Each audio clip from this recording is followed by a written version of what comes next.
¿Alguna vez te has preguntado qué pasó con Jesús entre la cruz y la resurrección? Muchos conocen el sufrimiento del Calvario, el silencio del sepulcro y la gloria del tercer día. Pero hay una parte de esa historia que permanece en las sombras, envuelta en misterio y temor. ¿Qué hizo Jesús en el infierno tras su muerte? Esta es una de las preguntas más inquietantes de la fe cristiana. Y su respuesta puede cambiar todo lo que entiendes sobre redención, juicio y eternidad. ¿Por qué el Hijo de Dios necesitaría descender al mundo de los muertos? El infierno, ese lugar terrible reservado al castigo, pudo haber recibido a aquel que nunca pecó. Y si fue así, ¿qué fue a hacer allí? ¿Qué dice realmente la Biblia sobre este acontecimiento que sacude el mundo espiritual? Prepárate para un viaje de descubrimiento que confrontará mitos antiguos, iluminará verdades olvidadas y revelará el poder de la victoria de Cristo sobre la muerte. Pero antes de adentrarnos en este tema, si te interesan los asuntos espirituales, los misterios bíblicos y las revelaciones que transforman vidas, suscríbete al canal ahora. Activa la campana de notificaciones para no perderte ningún contenido que revela lo invisible a la luz de la palabra. Ahora sí, vamos a descender juntos a las profundidades de lo que muchos temen entender. ¿Qué pasó realmente entre la cruz y el sepulcro vacío? Para comprender por qué Jesús tuvo que descender al infierno, primero necesitamos entender qué enseña la Biblia sobre ese lugar. La palabra infierno lleva una carga emocional gigantesca, dolor, juicio, miedo. Pero en las Escrituras, el concepto es más complejo de lo que muchos imaginan. En el Antiguo Testamento encontramos el término hebreo Seol, usado para designar el mundo de los muertos. A diferencia de lo que el imaginario popular ha construido, el Seol no era un lugar únicamente de castigo. Era simplemente la morada de los que habían partido de esta vida, justos e impíos. En Génesis 37:35, Jacob, al llorar la pérdida de José, dice: «Llorando, descenderé hasta mi hijo al Seol». Es decir, incluso los justos creían que tras la muerte habitarían ese lugar de espera. En el Nuevo Testamento, el término griego equivalente es Hades. La palabra aparece en los escritos apostólicos como referencia al mismo mundo subterráneo de los muertos. Sin embargo, Jesús, en Lucas 16, trae una revelación que lo cambia todo. En la parábola del rico y Lázaro, él muestra que dentro del Hades existen dos destinos distintos. Uno de consuelo, llamado el seno de Abraham, donde Lázaro reposa, y otro de tormento, donde el rico sufre. Ambos están en el mismo mundo de los muertos, pero en realidades totalmente distintas. Esta distinción nos muestra que el mundo post-muerte, antes de la resurrección de Cristo, era un lugar dividido. Los impíos aguardaban en tormento, mientras los justos, aunque no condenados, aún no tenían acceso a la plena presencia de Dios. Estaban en espera, aguardando la promesa de la redención final. Otro término usado por Jesús es Gehenna. Este sí apunta al destino final de los impíos tras el juicio, un lugar de fuego eterno, consciente, real e irreversible. Gehenna deriva del valle de Hinnom, un lugar fuera de Jerusalén donde se quemaban basura y cuerpos constantemente. Jesús usa esta imagen para ilustrar la seriedad de la condenación eterna. En Mateo 10:28, él advierte: «Temed a aquel que puede hacer perecer en la Gehenna tanto el alma como el cuerpo». Además, Apocalipsis nos presenta el lago de fuego, el destino definitivo del diablo, sus ángeles y todos los que rechazan la salvación. A diferencia del Hades, que es temporal, el lago de fuego es eterno. Apocalipsis 20:14 declara: «Y la muerte y el infierno fueron arrojados al lago de fuego». Esta es la segunda muerte. Ante todas estas definiciones bíblicas, surge la pregunta: si Jesús nunca pecó, ¿por qué descendió al Hades?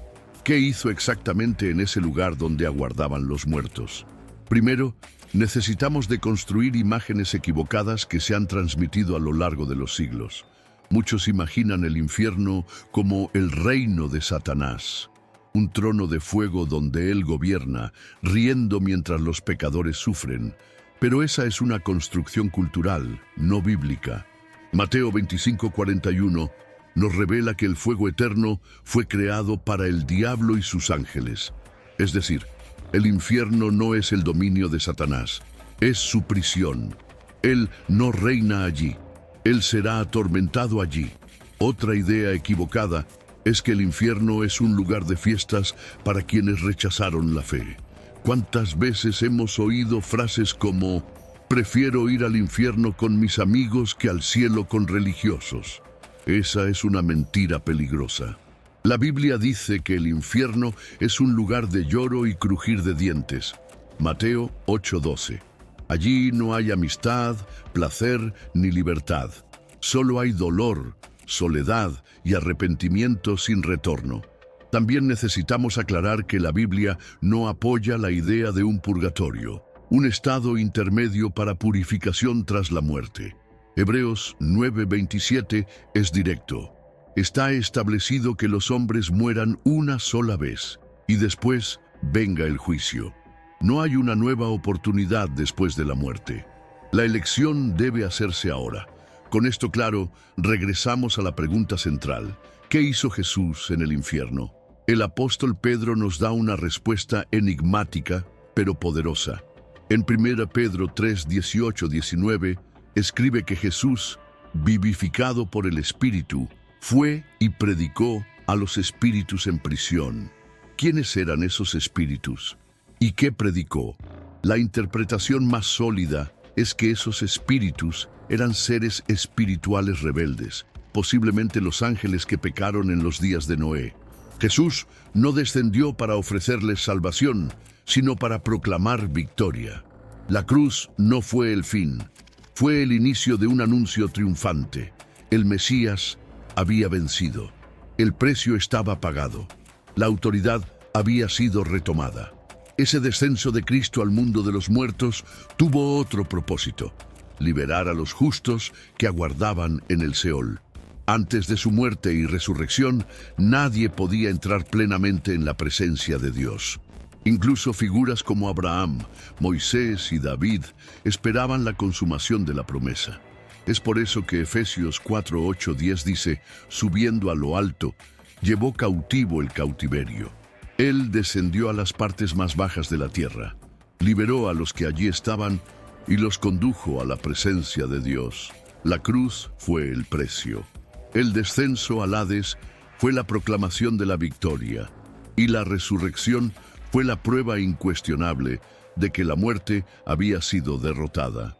Al descender a las profundidades del mundo espiritual, Jesús no solo cumplió una etapa simbólica de la redención, Él estableció un hito eterno en la guerra entre luz y tinieblas. Aquella no fue una visita silenciosa, fue una marcha triunfal, anunciando que el poder del pecado, de la muerte y del infierno había sido aplastado.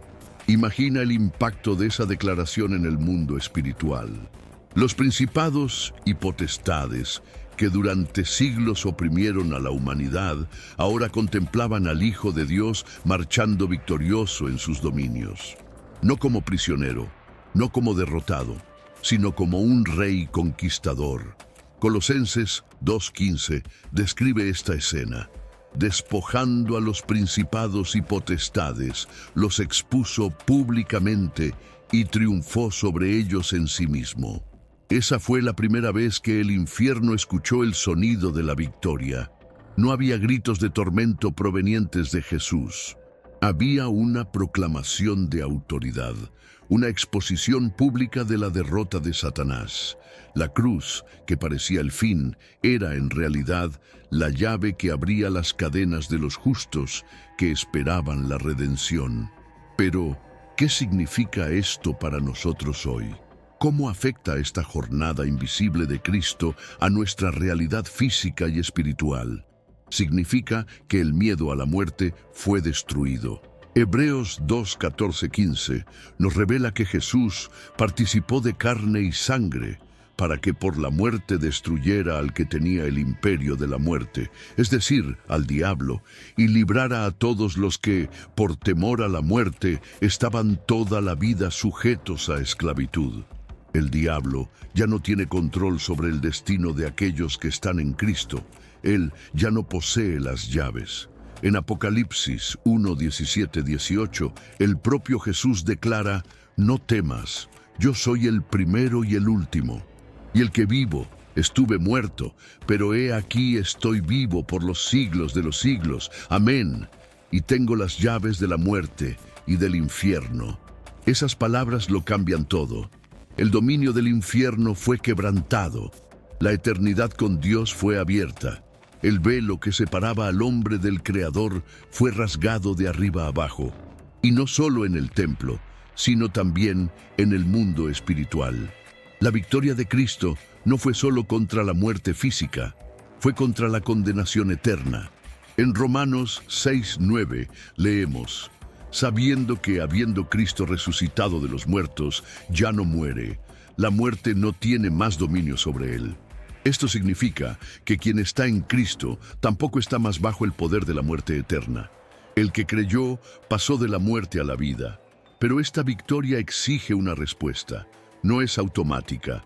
Es un regalo ofrecido, pero como todo regalo, necesita ser aceptado. Es por eso que Jesús, al resucitar, no volvió solo para probar que venció. Volvió para comisionar, para entregar autoridad a sus discípulos, para garantizar que este mensaje fuera proclamado hasta los confines de la tierra.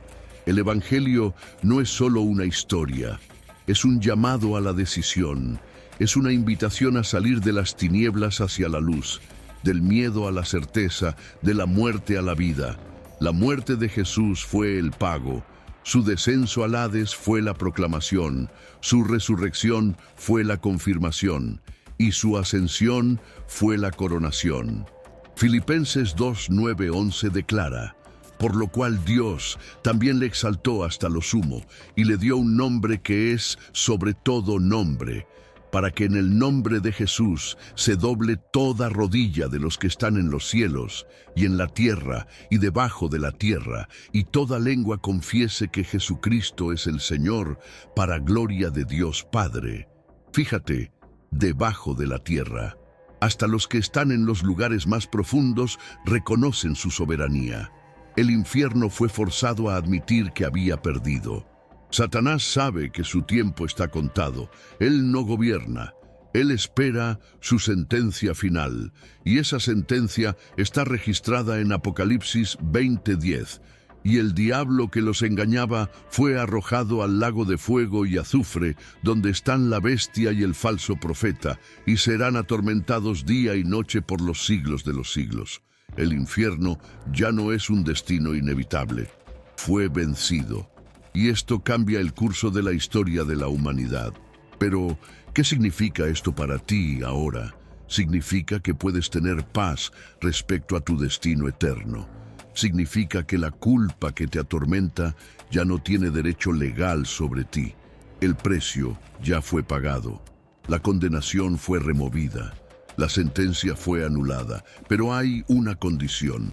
Juan 5:24 nos enseña: de cierto os digo que el que oye mi palabra y cree al que me envió, tiene vida eterna, y no vendrá a condenación, sino que ha pasado de la muerte a la vida.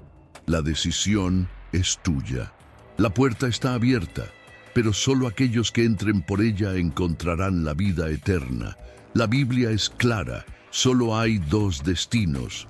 O estás en Cristo y recibes la vida eterna, o permaneces separado de Él y caminas rumbo al infierno. Un lugar que, como vimos, no fue creado para ti, sino para el diablo y sus ángeles. El Sucros Pedro 3:9 revela el corazón de Dios. El Señor no retarda su promesa, aunque algunos la tengan por tardía, sino que es paciente para con vosotros, no queriendo que ninguno perezca, sino que todos procedan al arrepentimiento. Él quiere que seas salvo. Desea que escapes de la condenación, y es por eso que Jesús descendió hasta las profundidades, para garantizar que ni siquiera la muerte tuviera poder para separar a los suyos de la gloria eterna.